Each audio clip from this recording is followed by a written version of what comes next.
Hello बच्चों, let's see this question. Question says assertion.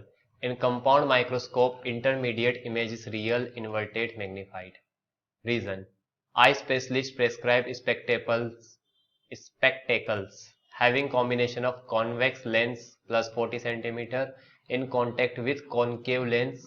Focal length है negative 25 cm. Power of lens combination is this.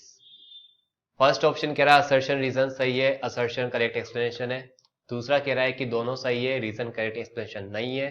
तीसरा कह रहा है असर्शन सही रीजन गलत. चौथा कह रहा है असर्शन गलत रीजन सही. यहां पे की कंसेप्ट की एक मिनट कंसेप्ट की कंसेप्ट है. एक तो कंपाउंड माइक्रोस्कोप है, कंपाउंड माइक्रोस्कोप, और दूसरा क्वेश्चन है माइक्रोस्कोप.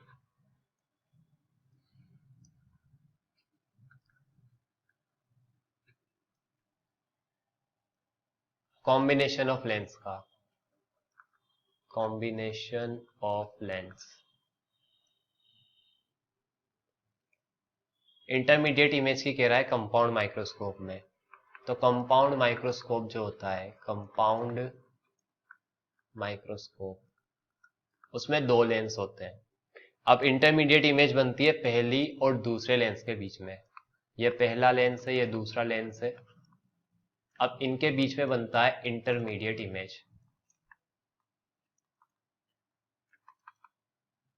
और इस तरह से फर्स्ट एंड सेकंड के बीच डिस्टेंस होती है, इस तरह से एडजस्ट किया जाता है फर्स्ट एंड सेकंड को कि इंटरमीडिएट इमेज बनती है रियल, ये बनती है रियल, इन्वर्टेड और मैग्नीफाइड, इन्वर्टेड और मैग्नीफाइड.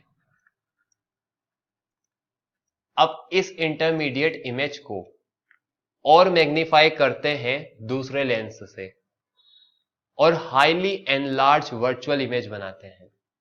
अब इसको आप और करोगे मैग्नीफाई, और मैग्नीफाई करने पर बनता है highly magnified virtual image, highly magnified virtual image.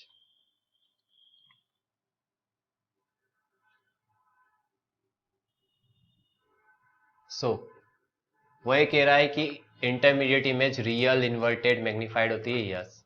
फिर आप इस इमेज को और मैग्नीफाई करते हैं तो लास्ट इमेज बनती है.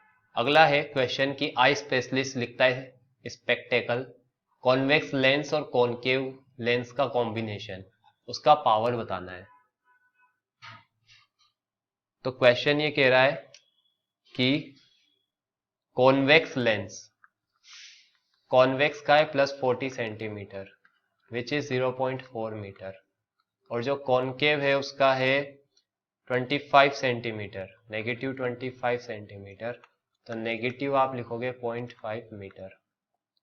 ये तो कॉन्वेक्स है, ये कॉनकेव है. अब दोनों को कंबाइन किया, कंबाइन करने पर जो टोटल पावर होती है वो होता है 1/f1 plus 1/f2. After solving you will get 1/0.4 और ये जाएगा प्लस नेगेटिव 0.25. अब इसको सॉल्व करेंगे तो जो पावर आएगा वो आएगा नेगेटिव 1.5 डायोप्टर. सॉल्व इजीली बहुत अच्छे से कर सकते हैं. तो दोनों ही सही है, लेकिन कंपाउंड माइक्रोस्कोप है ऊपर, राइट, नीचे आपको स्पेक्टेकल की बात कर रहा है. दोनों ही सही है, करेक्ट एक्सप्लेनेशन नहीं है. This is your answer. I hope you understood the solution very well. Best of luck. Thank you.